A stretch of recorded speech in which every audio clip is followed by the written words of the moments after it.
तो बहुत बहुत स्वागत है आपका आज की इस वीडियो में। आज हम देखेंगे यहाँ पे शासकीय सेवकों को दिए जाने वाले ब्याज सहित और ब्याज रहित अग्रिम, है ना। देखिए, जो भी गवर्नमेंट एम्प्लॉय रहते हैं यहाँ पे, गवर्नमेंट अधिकारी रहते हैं, उनको, है ना, मतलब इंटरेस्ट के साथ यहाँ पे या फिर इंटरेस्ट के बिना, है ना, उनको क्या किया जाता है, अग्रिम दिया जाता है, मतलब एडवांस दिया जाता है। तो बहुत सारे एडवांस हैं जो शासकीय सेवकों को दिए जाते हैं, जो हमको जानना बहुत इंपॉर्टेंट है ना।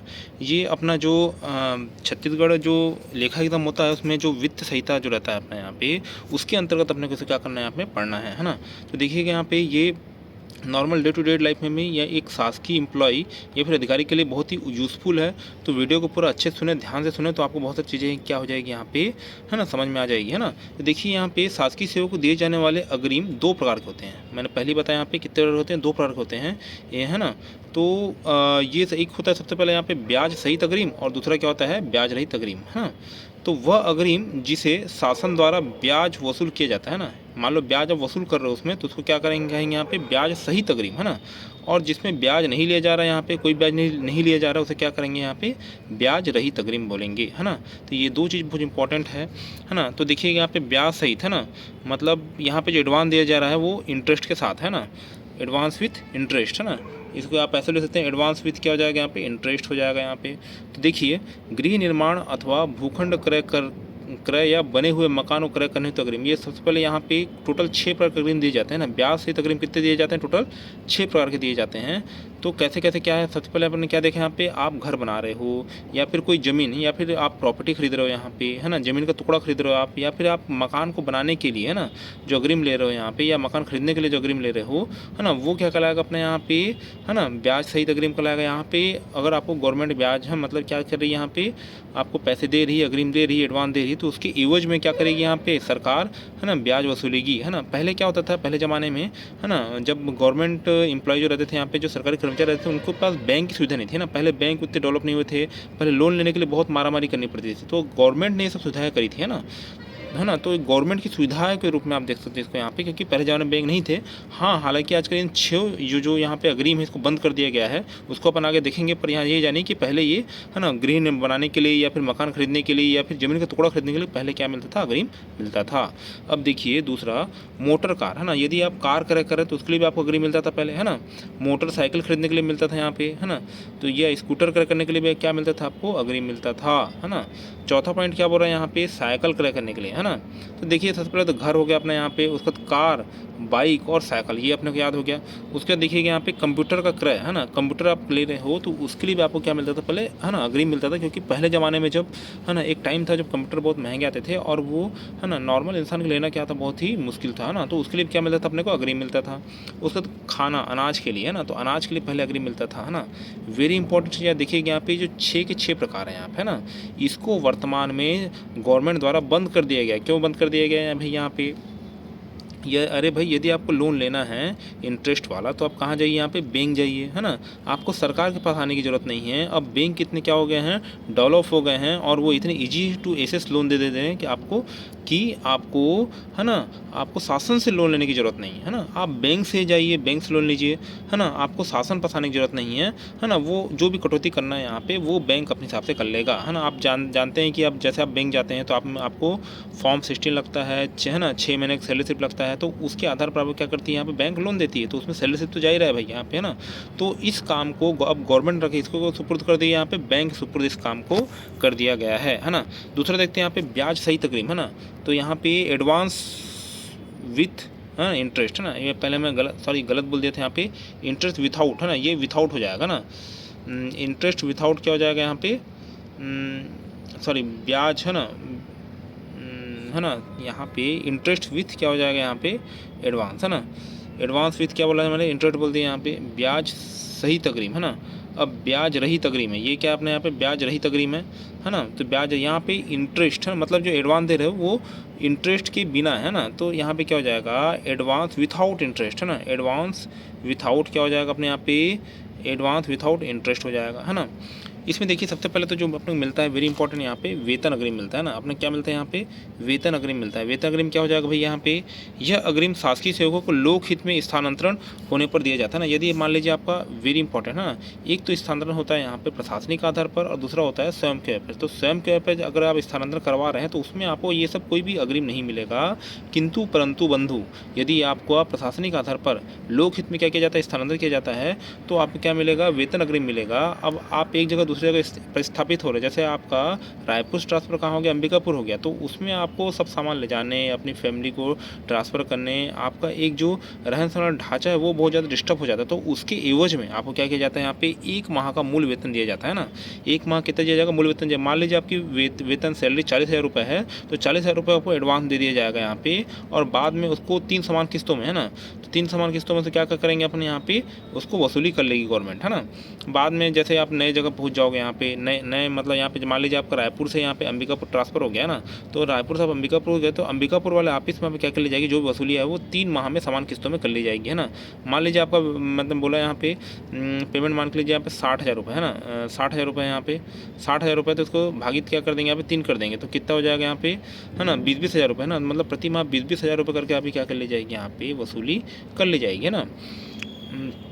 तो मैंने बोला यहाँ पे 1 माह का मूल वेतन बराबर आपको क्या मिलेगा, यहाँ पे वेतन मिल जाएगा एडवांस में, और रेल और बस का वास्तविक किराया भी आपको मिल जाएगा ना। डबल बेनिफिट है भाई यहाँ पे।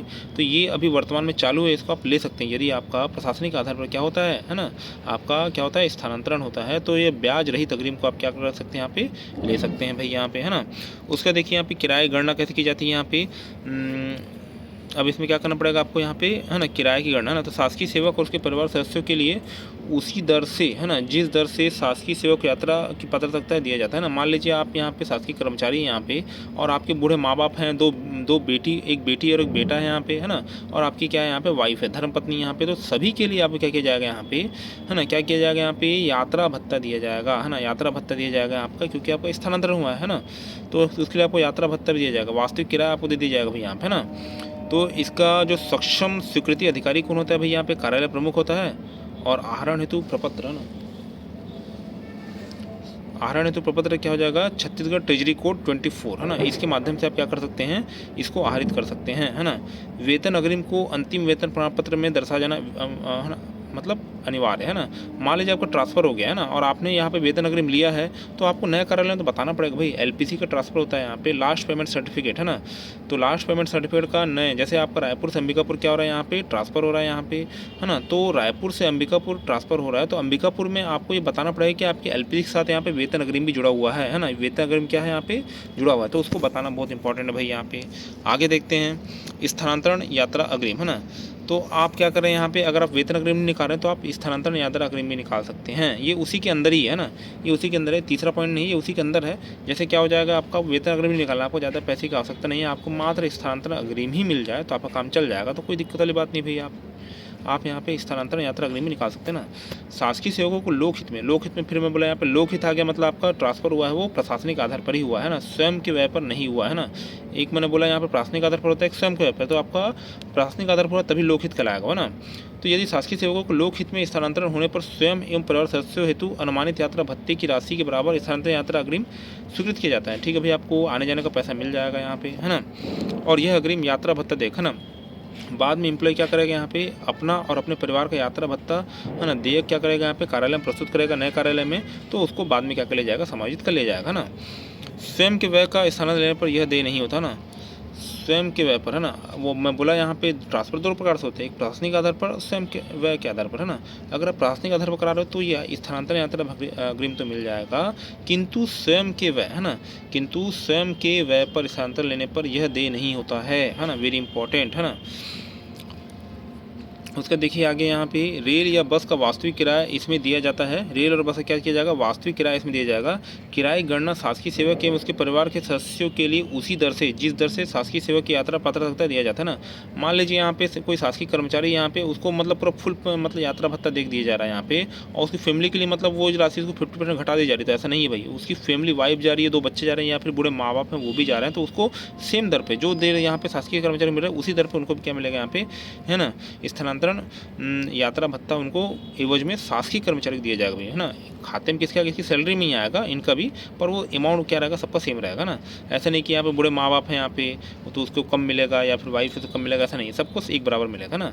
तो ये बोला मैंने बोला यहाँ पे, है ना, किसके द्वारा स्वीकृत किया जाता है, सक्षम अधिकारी मतलब कौन हो जाएगा यहाँ पे, कार्यालय प्रमुख, है ना, है ना। और उसके बाद आहरण हेतु प्रपत्र क्या हो जाएगा, CGTC 28, CGTC 28, है ना, 28 हो जाएगा भाई यहाँ पे। इसके पहले अपन ने देखा था CGTC 24 देखा था ना, वेतन अग्रिम के लिए 24, है ना, और स्थानांतरण अग्रिम के लिए क्या हो जाएगा, 28 हो जाएगा भाई, है ना। उसका देखिए यहाँ पे जो ये सब जो दिया हुआ है यहाँ पे, है ना, स्थानांतरण यात्रा अग्रिम या फिर वेतन अग्रिम वाला, ये छत्तीसगढ़ फाइनेंशियल कोड, है ना, कितना 268 में दिया है भाई यहाँ पे ना, है ना, वित्त संहिता नियम 268 में दिया है, वेरी इंपॉर्टेंट, याद रखिएगा इसको ना। उसका देखिए तीसरा नंबर का यहाँ पे यात्रा भत्ता अग्रिम, है ना, यात्रा भत्ता अग्रिम, है ना। अब देखिए हमने क्या देखा था यहाँ पे, आप यहाँ पे स्थानांतरण हो रहा है आपका, उसलिए आप यात्रा करें। यहाँ तो आप शासकीय कार्य के लिए कार्यालय जा रहे हैं भाई यहाँ पे, है ना, तो आप शासकीय कार्य के लिए यात्रा करें तो उसके लिए यहाँ पे अग्रिम मिलता है आपको, शासकीय कार्य से कहीं जाने के लिए। मान लीजिए आपका, है ना, रायपुर में क्या है आपका कार्यालय है, आपको हाईकोर्ट को पेशी के लिए या फिर किसी मतलब न्यायालयीन काम से जाना है तो उसके लिए आपको अग्रिम दिया जा सकता है ना। मान लीजिए आपको बस्तर जाना है रायपुर से, या फिर रायपुर से अंबिकापुर जाना है शासकीय काम से, तो उसके लिए क्या किया जाता है यहाँ पे, अग्रिम दिया जाता है। आपके जेब में पैसा नहीं है तो उसको दे दिया जाएगा ना।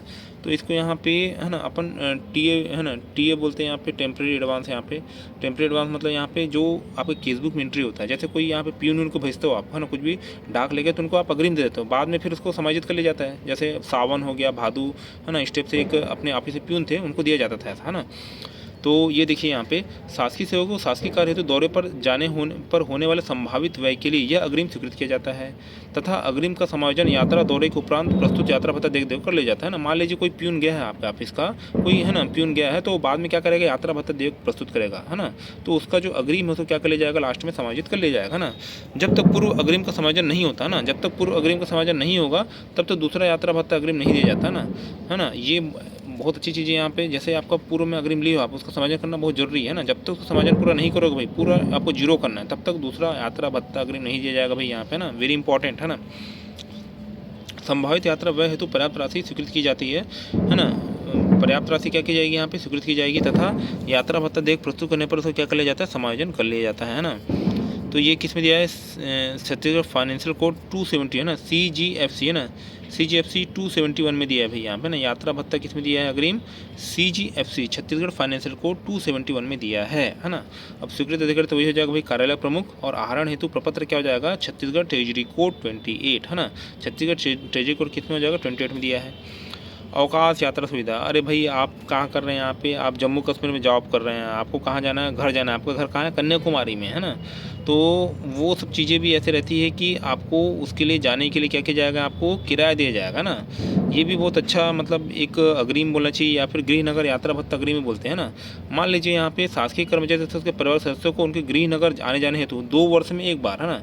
मान लीजिए आप छत्तीसगढ़ कर्मचारी हैं तो आपको बहुत दूर है, आपको यूपी में घर है, तो 2 वर्ष में एक बार आपको यात्रा भत्ता, है ना, अवकाश यात्रा सुविधा या फिर गृह नगर यात्रा भत्ता अग्रिम मिलेगा। और आप छत्तीसगढ़ के ही कर्मचारी हैं, यदि आपको छत्तीसगढ़ में ही घर है तो 4 वर्ष में एक बार, है ना, 4 वर्ष में एक बार। जनरली कोई निकालता नहीं है पर अपने को पढ़ना है ना, बुक में दिया तो अपने को पढ़ना है, अपने जानकारी या नॉलेज में रहना चाहिए, है ना। क्योंकि क्यों ही निकालेगा भाई यहाँ पे, फिर आपको क्या करना पड़ेगा, यहाँ पे 80% स्वीकृत करेंगे और बाद में उसको लौटने के बाद 1 माह के अंदर उसका समायोजन भी करना पड़ेगा, वापस भी करना पड़ेगा। तो इतना कोई पछड़ा पालता नहीं जनरली यहाँ पे, पर ये शासन के नियम है तो इसको अपने नियम का सम्मान करते इसको पढ़ना है अपने को, है ना। तो देखिए अगर आपका छत्तीसगढ़ में जॉब है रायपुर में और आपका घर यूपी में है तो आपको 2 वर्ष में एक बार जाने के लिए क्या किया जाएगा, 80% किराया का भुगतान आपको अग्रिम के रूप में दे दिया जाएगा, है ना। बाद में भले आप समायोजन करोगे, आपको देना ही पड़ेगा शासन को, पर आपका काम चलाने के लिए यहाँ पे एक बार के लिए हो जाएगा ना। अब 4 वर्ष में एक बार आप छत्तीसगढ़ में रहते हैं तो किसी घर जा रहे हैं पूरे फैमिली के साथ, है ना, तो पूरे फैमिली का मिलेगा भाई, यहाँ पे परिवार शामिल है, वेरी इंपॉर्टेंट, इसको भूलना नहीं है ना। तो आप क्या करेंगे, 80% आप अपने किराया का राशि निकाल लेंगे, अग्रिम ले लेंगे और उसको क्या कर लेंगे, फिर वहाँ से आप गृहनगर से वापस आने के बाद क्या कर लेंगे, समायोजन कर लेंगे। नियम किस में दिया है भाई, यहाँ पे छत्तीसगढ़ यात्रा भत्ता नियम में दिया है। और इसके लिए सक्षम अधिकारी कौन है, कार्यालय प्रमुख। और प्रपत्र तो वही भाई CGTC 28, है ना, है ना। देखिए यहाँ पे एक चीज़ और बोल रहा है, शर्त है यहाँ पे, एक शर्त है यहाँ पे, यदि अवकाश की अवधि 90 दिवस से अधिक है ना तो केवल एक और का ही अग्रिम स्वीकार किया जाएगा ना, एक और का ही अग्रिम क्या किया जाए, स्वीकार किया जाए। यदि आप अवकाश में 90 दिन से अधिक के लिए जा रहे हैं भाई, यहाँ पे ना अवकाश में कहाँ जा रहे हैं, 90 दिन से अधिक के लिए जा रहे हैं, तो एक ही और का किराया क्या किया जाएगा, स्वीकृत किया जाएगा, है ना। जनरली आपका अगर छत्तीसगढ़ में है तो उसमें ज़्यादा यूज़फुल नहीं है ना। और अगर आपका घर यहाँ पे आप छत्तीसगढ़ में रायपुर में जॉब कर रहे हैं और आपका जो घर है वो उत्तराखंड में, तो उसके लिए तो आपको लेना पड़ेगा, उसके लिए बहुत खर्चा बैठेगा भाई आपको, है ना। तो उसके लिए आपको मिल सकता है ना। अब देखिएगा त्यौहार अग्रिम, वेरी इंपॉर्टेंट यहाँ पे त्यौहार अग्रिम, है ना। त्यौहार अग्रिम देखते हैं अपन यहाँ पे, एक मिनट, त्यौहार अग्रिम, है ना। तो त्यौहार अग्रिम क्या होता है भाई यहाँ पे, है ना। त्यौहार अग्रिम क्या होता है, आप क्या करें, कोई भी त्यौहार मना रहे हैं आप साल में, है ना, तो उसके लिए गवर्नमेंट यहाँ पे तृतीय और चतुर्थ वर्ग के कर्मचारियों को क्या किया देता है, यहाँ पे त्यौहार अग्रिम देता है। अधिकतम कितने देते हैं, 10,000 रुपये दिए जाते हैं इसमें। और 10 समान किस्तों में क्या कर ली जाती है, इसकी कटौती कर ली जाती है ना। 10 समान किस्तों में क्या कर लेंगे भाई, इसकी कटौती कर लेंगे। जिस माह अग्रिम दिया जाता है ना, उसके अगले माह से ना, जिस मान लीजिए आपको दिसंबर में अग्रिम मिला, तो उसके अगले माह मतलब जनवरी से क्या हो जाएगा, कटना चालू हो जाएगा, कटौती आपकी चालू हो जाएगी। यह अग्रिम एक कैलेंडर वर्ष में सिर्फ एक बार दे होता है ना। एक कैलेंडर वर्ष में कितना, यहाँ पे एक कैलेंडर मतलब 1 जनवरी से 31 दिसंबर, उसमें एक त्यौहार में क्या हो जाएगा, ये दिया जाएगा। मतलब मान लीजिए आप होली में निकाल रहे तो होली मिलेगा आपको, है ना। दिवाली में निकाल रहे दिवाली में मिलेगा, या फिर क्या क्रिसमस में निकाल रहे तो क्रिसमस में मिलेगा। उसके बाद नेक्स्ट मतलब कैलेंडर वर्ष चालू हो जाता है, तो उसमें आपको फिर अलग तरीके से क्या होना पड़ेगा, इसको करना पड़ेगा, है ना। तो देखिए सक्षम अधिकारी कौन है, कार्यालय प्रमुख, कोई दिक्कत नहीं, वो कर सकता है। और इसके लिए प्रपत्र क्या है, CGTC 76B, है ना। Chhattisgarh treasury code 76B, Chhattisgarh treasury code 76B, है ना। इसको याद रखना है यहाँ पे। अगर कोई अस्थायी कर्मचारी यहाँ पे क्या कर रहा है, यहाँ पे अगर वो निकाल रहा है अग्रिम, है ना, तो उसके लिए स्थायी कर्मचारी क्या बनाना पड़ेगा, यहाँ पे गारंटर बनाना पड़ेगा ना। इसके लिए नियम यहाँ पे CGTC 20 में दिया है ना। CGTC किस में दिया है, 20 में दिया है भाई यहाँ पे। अब देखिए चिकित्सा अग्रिम, है ना। शासकीय कर्मचारी और उसके परिवार सदस्यों को, है ना, बीमारी के उपचार, वेरी इंपॉर्टेंट यहाँ पे, बहुत ही इंपॉर्टेंट है ये वाला ना। सभी को काम आता है ये, किसी को भी काम आ सकता है। किसी के परिवार में जिसकी पारिवारिक सूची उसकी सेवा पुस्तिका में दर्ज है, अगर उसको कुछ गंभीर बीमारी से वो क्या हो जाता है, ग्रसित हो जाता है, तो उसको क्या किया जाएगा, उसको क्या किया जाएगा, यहाँ पे चिकित्सा अग्रिम दिया जाएगा ना। तो चिकित्सा अग्रिम कार्यालय प्रमुख स्वीकृत नहीं कर सकता, इसके लिए आपको वहाँ पे विभागाध्यक्ष के पास जाना पड़ेगा। कार्यालय प्रमुख से ऊपर के अधिकारी क्या हो जाएगा, उसके पास आपको जाना पड़ेगा। और अनुमानित जो भी आपका खर्चा और उसका 80% आपको क्या कर दिया जाएगा, स्वीकृत किया जा सकता है ना। ये किसमें दिया है भाई नियम, यहाँ पे ये नियम दिया है यहाँ पे वित्त विभाग का ज्ञापन क्रमांक। वित्त विभाग ज्ञापन क्रमांक क्या बोला मैंने यहाँ पे, G3294C4 8/1/1995 को ये नियम आ गया था। सक्षम अधिकारी यहाँ पे कार्यालय प्रमुख नहीं होगा, आपका क्या होगा, विभागाध्यक्ष होगा या फिर बजट कंट्रोलर ऑफिसर होगा, है ना। आर हेतु प्रपत्र क्या हो जाएगा, CGTC 76B, है ना। ये ऊपर में 76B था, सॉरी, एक मिनट, ये थोड़ा सा वो हो गया, जाम हो गया, ओके, है ना। यहाँ पे भी क्या था अपना CGTC 76B था यहाँ पे। और उसके बाद देखिएगा CGTC 76B इसमें भी है ना। ये हो गया भाई यहाँ पे। शर्तें क्या क्या है भाई यहाँ पे, आपका जिस दिन ऑपरेशन होने वाला है उसके 15 दिन पहले ही मिलेगा, पहली बात तो ये। दूसरी चीज़ क्या हो जाएगी यहाँ पे, दूसरी चीज़ क्या हो जाएगी भाई, इस अग्रिम का पूरा समायोजन रोगी के डिस्चार्ज, है ना। इस अग्रिम का पूरा समायोजन क्या बोला मैंने यहाँ पे, है ना। इस अग्रिम का पूरा समायोजन रोगी के डिस्चार्ज होने के 1 माह के अंदर करा लेना भाई यहाँ पे, वेरी इंपॉर्टेंट, है ना। मतलब आप जिस दिन डिस्चार्ज हो रहे हैं, कोई एम्प्लॉय डिस्चार्ज हो रहा है, उसके 1 माह के भीतर इसको करा लेना आवश्यक है। चिकित्सा अग्रिम उन्हीं मामलों में स्वीकृत किया जाएगा जहां रोगी को सरकारी हॉस्पिटल अथवा लोक स्वास्थ्य या परिवार कल्याण विभाग में मान्यता प्राप्त, है ना। ऑब्वियसली बात है यहाँ पे, है ना। अगर आपका इलाज हो रहा है तो आप बाहर रोगी नहीं, अंतर रोगी होना इंपॉर्टेंट है ना। इसके लिए आपको अंतर रोगी होना इंपॉर्टेंट है ना। आप अंतर रोगी होंगे तभी आपको मिलेगा। और उसके अतिरिक्त आपको मान्यता प्राप्त जो सरकारी हॉस्पिटल हैं या फिर कोई अन्य प्रकार के हॉस्पिटल है, वहीं पर जाने पर आपको ये सब मिलेगा। अब कानूनी मुकदमे के लिए अग्रिम यहाँ पे, है ना। जिस कानूनी मुकदमों में शासन पक्षकार होते हैं ना, शासन पक्षकार होते हैं, तो उन मुकदमों में होने वाले व्यय के लिए अग्रिम स्वीकृत किया जाता है ना। यह अग्रिम विभाग अध्यक्ष द्वारा विधि विभाग के परामर्श से स्वीकृत किया जाता है ना। और किसमें दिया है भाई यहाँ पे, CG छत्तीसगढ़ फाइनेंस कोड 274 में दिया है। कानूनी मुकदमे के लिए जा रहे हो भाई आप यहाँ पे ना, तो उसके लिए क्या किया जाएगा, आपको विभाग द्वारा अग्रिम स्वीकृत किया जाएगा, है ना। आप यहाँ पे सामान्य भविष्य निधि से भी अग्रिम निकाल सकते हैं, है ना। जो कि कैसा रहता है यहाँ पे, कोई भी शासकीय कर्मचारी उनके GPF खाते से समान भविष्य निधि, है ना, सामान्य भविष्य निधि के नियमों के अंतर्गत, है ना, अस्थायी अग्रिम, है ना, क्या कर सकता है यहाँ पे, निकाल सकता है ना। इसको फिर बाद में वापस करना पड़ेगा 24 किस्तों में, है ना। वेरी इंपॉर्टेंट यहाँ पे। कार्यालय प्रमुख कौन होता है, इसका विभागाध्यक्ष, है ना। इसका कार्यालय प्रमुख नहीं होगा, कार्यालय प्रमुख नहीं होगा, कौन होगा यहाँ पे, विभागाध्यक्ष होगा। मतलब यहाँ पे कार्यालय प्रमुख से ऊपर का अधिकारी इसमें होगा, है ना। तो ये सामान्य भविष्य निधि से अग्रिम निकाला जाता है। इसमें एक रूल है अपने को जो याद रखना है, तो यह कैसे निकलता है, 3 माह के मूल वेतन के बराबर निकलेगा ये यहाँ पे, या फिर, है ना, GPF का 50%, है ना, जो कम हो वह निकलेगा ना। 3 माह के मूल वेतन के बराबर निकलेगा या फिर GPF का 50% जो कम हो वो निकलेगा, है ना। तो इस टाइप से अपने को याद रखना है। वीडियो में बने रहने के लिए आपका बहुत बहुत धन्यवाद। आपका दिन क्या हो, शुभ हो।